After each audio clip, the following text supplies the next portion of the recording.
Hello and welcome to Sunrise Perspectives. I'm Teresa, and it's my honor to have you listening in on this episode. I will be discussing chaos and how we can navigate or better deal with it. If you're like me, there's days when the world seems to be upside down.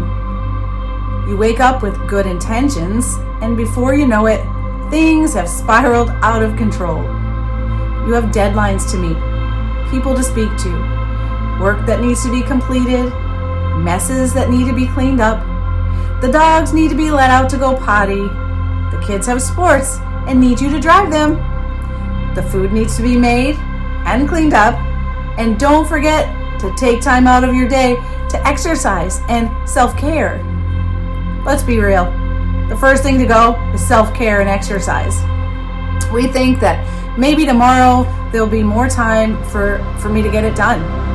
Soon things start to get so distracting that we try to focus on everything and we end up getting nothing done. We end up worse off than when we started. We had good intentions, but things got really out of hand. That is the same for internal chaos. Life seems to be coming at us from every angle. We have loved ones that are sick. Work demands are surmounting. The weather is bringing us unnecessary anxiety, like driving through snowstorms or torrential downpour. There are many reasons our internal chaos may be going berserk, and I don't have to spell out every single scenario here. I'm sure you can fill in the blanks with exactly what you are currently dealing with. The question is not, do you have internal chaos? But rather, how do you manage it? Well, here are 4 suggestions to help you navigate the chaos that happens in your life. Number 1, prioritize what's most important, what really needs to happen right now, and what can be held off until later. I find it helpful to keep a calendar so I don't overload my schedule. When you have something you're working on, make a list of tasks that you can complete so that the project will be successful, and then prioritize what should be done in what order. Remember, it does not all have to be completed right now. When I have a project and I work on a small little piece at a time, like maybe one thing a day, and I finally reach completion, I'm always so glad that I didn't do everything at once, that I just took it one step at a time. All those little pieces, they come together and they make for a really nice final project.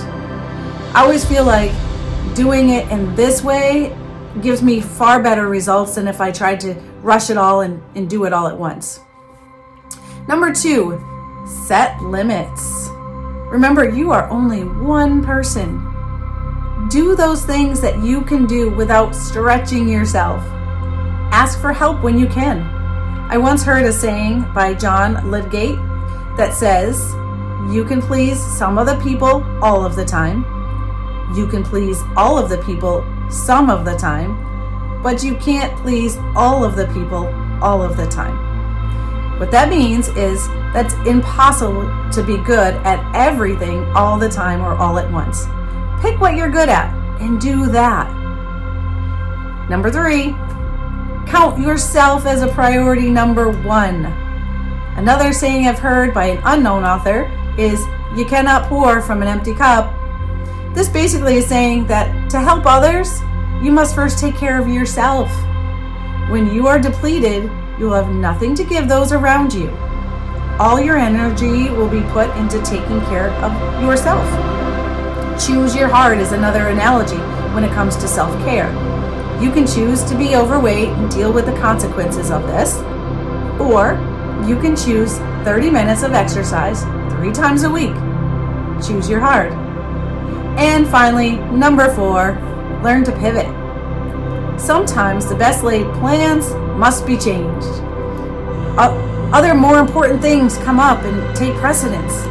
You'll have disruptions and unforeseen circumstances pop right up. We can let it derail us, or we can pivot and recalculate our route. Think of it like the navigation device. When we take a wrong turn, we often hear it say, recalculating.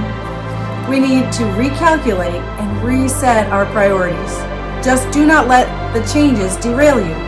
Learn to breathe and find the good in these changes. I'm reminded of a song by the Sorrells. Mama said there'd be days like this. These chaotic days, they don't last.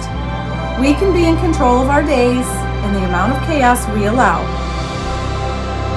Prioritize, set limits, make yourself a number one priority, and learn to pivot, and you will notice the amount of chaos in your life will be drastically reduced. Thank you for watching another episode of Sunrise Perspectives. Bye.